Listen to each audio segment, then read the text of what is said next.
देख रहे हैं इन डार्क राजकुमार के साथ। तो चलिए पढ़ते हैं आज की कहानी की ओर। दोस्तों, एक हकीकत आज मैं आपको एक ऐसी घटना के बारे में बताना चाहता हूँ जिसने मुझे और मेरी ज़िंदगी को पूरी तरह से बदल कर रख दिया था। मुझे सोचने के लिए मजबूर कर दिया गया कि क्या उस रात मैंने जो देखा था वो सच था या सिर्फ मेरा वहम। सुनने वाले भले ही इसे एक मनगढ़ंत कहानी मान लें, लेकिन वो कहते हैं ना, जिस पर बीतती है वही उस दर्द को समझ सकता है। ऐसा ही कुछ मुझ पर भी बीता जिसे मैं आप सभी को सुनाना चाहता हूँ। बात आज से लगभग 3 साल पहले की है, जब मैं अपने करीबी दोस्त की शादी में शामिल होने उसके गांव गया था। हम दोनों मुंबई की एक कंपनी में साथ काम करते थे, लेकिन उसका परिवार राजस्थान के एक छोटे से गांव से संबंध रखता था।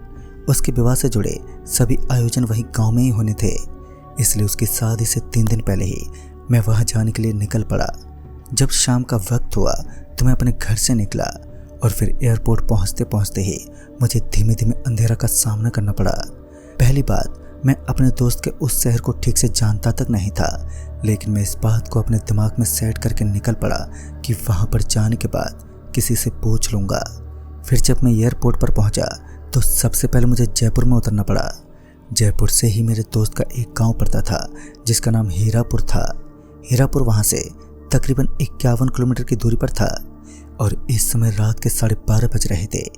चारों तरफ जोरदार अंधेरा अपने विकराल रूप के साथ छाया हुआ था और आज अंधेरा इस कदर छाया हुआ था कि सामने का नज़ारा भी बिना लाइट के देख पाना नामुमकिन था। और फिर इसी बीच जयपुर एयरपोर्ट पर भटकते हुए मेरी नज़र एक टैक्सी वाले पर पड़ी तो मैं उसके पास पहुंचा और बोला, भाई साहब, आप हीरापुर गांव चलोगे क्या? उस टैक्सी ड्राइवर ने अपने मुंडे हाँ में हिलाई और फिर मुझे टैक्सी के अंदर बैठने को कहा। लिहाजा मैं उस टैक्सी के अंदर दाखिल हुआ और फिर उसे वहाँ से निकलने को कहने लगा। वो टैक्सी भी धीमी रफ्तार के साथ सड़क पर चल पड़ी।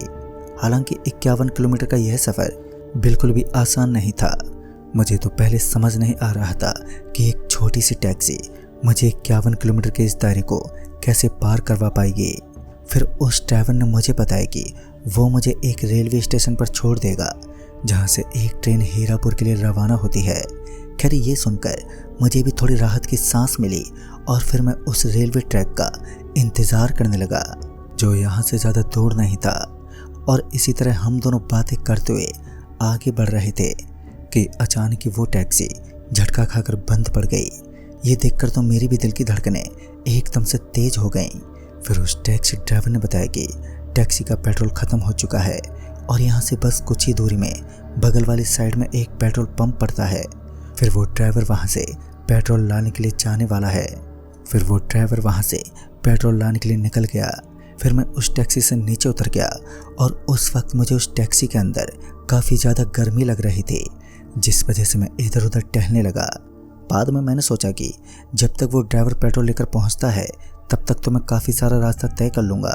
और फिर यही सोचकर मैं चुपचाप सामने की ओर का रास्ता काटने लगा। अभी मैं आगे बढ़ ही रहा था कि अचानक ही मुझे ऐसा लगा कि कोई मेरे कदम से कदम मिलाकर मेरे साथ चल रहा है। फिर मुझे लगा कि शायद ये मेरा कोई छोटा मोटा वहम होगा। और वैसे भी हम जैसे नौजवान कहाँ भूत प्रेत जैसी चीज़ों में विश्वास रखते हैं, मगर आज ये मेरा वहम ख़त्म होने वाला था, क्योंकि कॉल रिसीव करते वक्त मेरी नज़र फ़ोन पर थी जिस समय मेरे दोस्त आंसू ने फ़ोन किया था। आंसू मुझसे बोल पड़ा, अरे भाई, तो अब तक कहाँ पहुँचा है? घर नहीं आया? तो मैंने भी उसे जयपुर एयरपोर्ट से लेकर टैक्सी ख़राब होने तक की पूरी कहानी बताई। तो आंसू मुझ पर गुस्से से चिल्लाते बोला, भाई तू पागल है क्या? तुझे पता है तू किस रास्ते पर चल रहा है? आंसू के इतना बोलते ही मेरा फ़ोन एकदम से बंद हो गया। दरअसल मेरे फ़ोन की बैटरी लो हो चुकी थी। एक गलत समय पर फ़ोन भी धोखा देकर बंद हो चुका था। इससे पहले ही मैं भूतों के खिलाफ अपने दोस्त को ये बोल चुका था कि यह सब चीज़ें बस एक मनोरंजन का जरिया होती हैं जो गांव के लोगों के द्वारा बनाई जाती हैं। दोस्तों, कभी कभी कोई ना कोई मजाक हमारी ज़िंदगी में हमारे ऊपर भारी पड़ ही जाता है और कुछ ऐसा ही थोड़ी देर के बाद शायद मैं भी देख सकता था। अभी मैं थोड़ा आगे बढ़ा ही था कि मेरी आंखें मेरे साथ साथ चल रही एक कन्या पर टिक गई, क्योंकि वो बहुत ही ज़्यादा खूबसूरत थी और मेरे कदम से कदम मिलाकर वो चले जा रही थी। पहले तो काफ़ी हैरान था मैं कि आखिर ये लड़की इतनी रात पर यहाँ पर क्या कर रही होगी। फिर वो लड़की मुझे पूछते हुए बोली, आप इतनी रात को इस सुनसान सड़क पर क्या कर रहे हो? तो मैंने भी उसे पूरी बात बताई। फिर मैंने भी उसी सवाल को उस लड़की के सामने दोहराया कि आप देर रात भर इस सुनसान इलाके में क्या कर रही हैं? तो वो लड़की बोल पड़ी, मैं तो अक्सर इस इलाके में घूमती रहती हूँ। खैर आगे मैंने भी उससे कोई और सवाल पूछना ठीक नहीं समझा और फिर चुपचाप आगे की ओर अपने कदमों को पटकने लगा। फिर एक हवा का तेज सा बवंडर मेरे चारों तरफ चक्कर सा काटने लगा, मानो ये कोई जिंदा बवंडर है। अभी हम दोनों एक दूसरे के बारे में यूं ही बातें कर रहे थे कि मुझे उस हाईवे से सटा हुआ एक बड़ा सा पेड़ दिखा। उस पेड़ की लंबाई और चौड़ाई काफ़ी ज़्यादा थी और उसे देखकर तो मुझे ऐसा ही लग रहा था मानो कि ये पेड़ काफ़ी सालों से वीरान पड़ा हुआ हो। इससे पहले कि मैं उस पेड़ की कोई चर्चा छेड़ पाता कि उस पेड़ के पास मुझे 3 से 4 औरतें खड़ी हुई दिखी, जो काफ़ी देर से किसी पत्थर की मूर्ति की भांति एक ही जगह पर स्थिर थी और दूसरी ओर उस टैक्सी चालक का अभी तक कोई ठिकाना ना था। फिर मैं अपना फ़ोन निकालते हुए उस पेड़ की तस्वीर क्लिक करने लगा, मगर उस लड़की ने पेड़ की तस्वीर खींचने से साफ साफ मना कर दिया। उस लड़की का कहना था कि यहाँ कुछ अदृश्य आत्माएं निवास करती हैं और उन अशांत आत्माओं का क्रोध उस वक्त ज़्यादा बढ़ने लगता है जब कोई उन्हें कैमरे में कैद करना चाहता हो।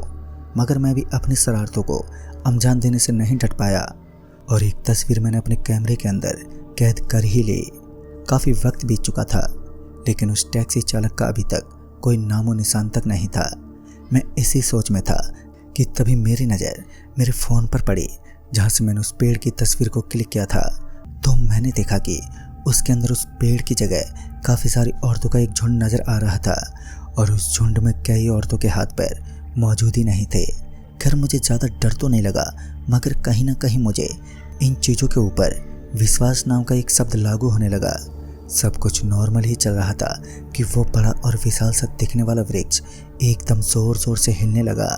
उसकी शाखाएं तेजी के साथ इधर उधर डगमगा रही थी, लेकिन हैरान की बात तो ये थी कि उस समय हवा का वेग भी मौजूद ही नहीं था। फिर भी उसके बावजूद उस पेड़ की शाखाएं ज़ोर ज़ोर से हिले जा रही थी। ये सब बेहद ही अजीब था। फिर मैं उस लड़की से पूछते बोला, अरे मैडम जी, ये पेड़ अपने आप ही ज़ोर ज़ोर से क्यों हिल रहा है? लेकिन मेरे इस प्रश्न पर उस लड़की का कोई जवाब नहीं आया। तभी मैं उस लड़की की तरफ देखने लगा, लेकिन इस बार वहाँ पर कोई लड़की नहीं थी। मेरी आंखें इस वक्त हैरान के साथ साथ दहशत का एक दूसरा रूप भी देख रही थी, जो अदृश्य थी और अभी तक उस ऑटो ड्राइवर का कोई ठिकाना ना था। पहले तो मेरी आंखें उस ऑटो ड्राइवर की तलाश में इधर उधर भटक रही थी, मगर बाद में जब मुझे लगने लगा कि अब वह ऑटो ड्राइवर भी इस सुनसान इलाके को छोड़कर जा चुका होगा, तो मैं यही सोचकर अपने रास्ते की ओर बढ़ने लगा। अभी भी रेलवे स्टेशन का आना बाकी था। इससे पहले कि मैं थोड़ा और आगे बढ़ पाता, उस सड़क के बाईं तरफ एक बड़ा बोर्ड लगा हुआ था, जिसके ऊपर हीरापुर नामक एक नाम भी लिखा हुआ था और उसके अगल बगल में और भी काफ़ी सारे गांव के नाम लिखे हुए थे। और अब मैं भी समझ चुका था कि इस जगह से रेलवे स्टेशन की दूरी ज़्यादा नहीं होगी। और फिर मुझे अपने पीछे की ओर से एक हल्की आवाज़ सुनाई दी कि अगर आप अपनी जान बचाना चाहते हो तो जितना जल्दी हो सके यहाँ से निकल जाओ, वरना मौत आपका इंतज़ार कर रही है। मैं पीछे पलट गया और जब मैं पीछे पलटा तो मैंने देखा कि मेरे पीछे की ओर वही लड़की खड़ी थी जो कुछ देर पहले ही मेरे साथ चल रही थी। लेकिन अब उस लड़की का मासूम सा चेहरा खामोशी में डूबा हुआ लग रहा था। ऐसा प्रतीत हो रहा था कि उस लड़की ने किसी अपने को खोया होगा और उसका गम उसके चेहरे पर झलक रहा था। पर मैं उस लड़की की बातों को अनसुना करने की बजाय उस रेलवे स्टेशन की तरफ अपने कदम तेजी से बढ़ाने लगा, क्योंकि मैं इस बात से अच्छी तरह रूबरू था कि रेलवे स्टेशन पर मुझे कोई ना कोई इंसान तो ज़रूर मिल ही जाएगा। और जिस वजह से मेरे अंदर मौजूद डर कम होने लगा। और फिर मेरी नज़रें उसी बोर्ड के जस्ट नीचे की ओर लिखे गए एक शब्द पर पड़ी, तो मैंने पाया कि उस बोर्ड के ऊपर रेलवे स्टेशन की दूरी 2 किलोमीटर लिखी हुई थी, मगर जो ट्रेन स्टेशन पर दाखिल होने वाली थी उसका निर्धारित समय 1 बजे का था। चूँकि 1 बजने में अब काफ़ी कम समय बचा हुआ था, तो मुझे जितना जल्दी हो सके उस स्टेशन पर पहुंचना था, जिस वजह से मैं और भी तेज़ रफ्तार के साथ उस स्टेशन की ओर बढ़ने लगा। अभी भी मेरे दिल में उसी ऑटो चालक की उम्मीद बची हुई थी कि शायद वो कहीं से इस सुनसान और वीरान पड़े इलाके में टपक जाए, मगर अभी तक मेरे आगे या पीछे कहीं भी किसी भी साधन का कोई नामो निशान तक नहीं था।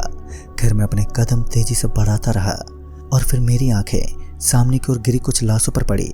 दोस्तों, एक इंसान जब किसी सुनसान इलाके को पार कर रहा हो और फिर अचानक उसे कुछ मृत शरीर अपने सामने की ओर दिख जाए तो उसके अंदर क्या बीत सकती है, ये तो वही जान सकता है। दोस्तों, उन लाशों को देखकर मेरा भी शरीर थर-थर कांपने लगा। इस दौर में इन सब बात को समझ पाने में नाकाम था कि इस वक्त मुझे पीछे हटना चाहिए या फिर सामने की ओर बढ़ना चाहिए। अभी भी मैं पीछे हटने की बजाय सामने ही चलता रहा।